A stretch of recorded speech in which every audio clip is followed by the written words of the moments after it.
ونبدأ بسم الله. وطبق اليوم هو طاجن الفريك. هنعمل طاجن الفريك النهاردة بالكبدة، بس مش أي طاجن كده وخلاص. وكمان هعمل معاه حبة من الفراخ، يعني زي 3 وراك كده وجوز حمام.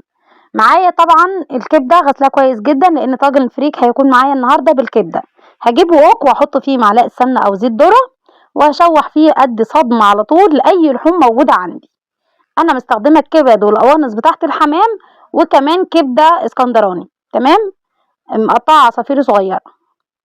هشوحهم كويس جدا، اديهم صدمه، وهنزل ببصلتين مفرومين ناعم ومصفيه الميه بتاعتهم، وقرنين فلفل شطه، وكمان قرن مفروم.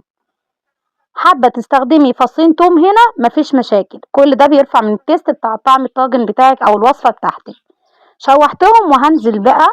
هنكون غاسلين طبعا الفريك ونقعينه كويس جدا. هظبط الملح بتاعي، وحطيت شريحتين ليمون علشان ريحه الزفاره بتاعه الكبده، علشان الطاجن يكون معايا ريحته جميله. طبعا الفريك ده مغسول كويس جدا. طبعا بعد ما تنقوا لازم يكون فريك جودته كويسه، عشان يكون مضمون معاكي وما يكونش فيه حاجات مش كويسه. وهديهم صدمه وتشويحه مع البصل والكبده. هحوش منهم حبة صغيرين اللي انا هحشي بيهم جوز الحمام، والباقيين هرجع بقى على النار اضيف عليهم كوباية من عصير الطماطم الفريش. وعصير الطماطم هنا مش مضروب في الخلاط، ده انا بشربه بالمبشرة بتاعت البصل، المبشرة العادية. وحيش القشر بتاعه، يعني خدت الطماطم بس وحشت القشر بتاعها علشان ما تكونش معايا ممررة. هديهم تشويحة كده او تسبيكة بسيطة، وهجيب الطاجن بتاعي ارص فيه اللي انا عملت ده كله. هندهن الطاجن بتاعنا باي ماده دهنيه. انا بستخدم زيت ذره علشان يكون معايا خفيف. قرنين الشطه دول بصراحه يعني بيعملوا تيست عالي جدا في الطاجن. حابه بقى تستخدمي الطاجن ده باللحمه، يبقى تحوشي الكبده وتحطي لحمه بعد ما تديها صدمه، تديها كمان حبه ميه عشان يستووا. وكمان الفريك تكوني نقعاه علشان يكون مستوي معاكي، لان بياخد وقت كتير. هتسوي الطاجن بتاعك وتحطيه في الفرن. عايزه اقولك ان الطاجن ده قبل ما ادخله في الفرن كانت الشوربه بتاعتي جهزت، خدت منهم نص كوبايه وسقيت بيه الطاجن ده علشان ما يطلعش معايا ناشف. حشيت جوز الحمام زي ما انتم شايفين وسلقتهم. وعايزه اقول لكم ميه السليق بتاعه الحمام انا ما ضفتش فيها غير بصل وطماطم. البصل كده هتلاحظوا ان الميه لونها مصفر شويه او خضره من البصل اللي انا حاطاه في الميه.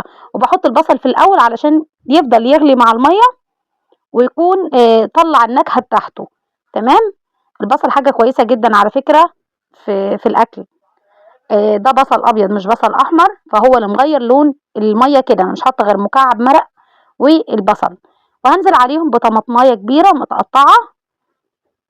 عايزه اقول لكم بقى ما تنسونيش في لايك وشير وسبسكرايب ليوميات حنان في المطبخ. اتمنى اللايك بتاعكم جميل علشان هو اللي بيرفع الفيديو. وهنا طاجن الفريك كان جاهز معايا، وكمان الحمام كنت حمرته. وانا مش بحمر الحمام وانشفه قوي علشان يبقى جوسي كده وجميل. هحط لكم منه لقطه. اتمنى فيديو النهارده يعجبكم، وما تنسونيش في التفاعل. هنزل لكم دلوقتي بحبه الفراخ والحمام اللي انا حمرتهم، وده كان جوز الحمام اللي انا حشيته بحبه الفريك اللي انا حشتهم لوحدهم من غير الصلصه او الطماطم. وكمان حبه الفراخ اللي كانوا جنبهم. عملت جنبهم ملوخيه ناشفه حلوه جدا، بس مش عارفه الكاميرا مغمقاها ليه. ده طاجن الفريك بتاعنا بكل سهوله. وعايزه اوريكم ان هو مفلفل كده وجميل، مش متعجن ولا كمان ناشف. لا، حاجه كده بصراحه روعه. نصيحه مني اعملوه. هو مفيد جدا واحسن من الرز بكتير، وسهل. وكمان طعم الفخار ده حاجة يعني عظمة بصراحة. كده طاجن الفريك خلص معانا وجاهز، واسيبكم في رعاية الله.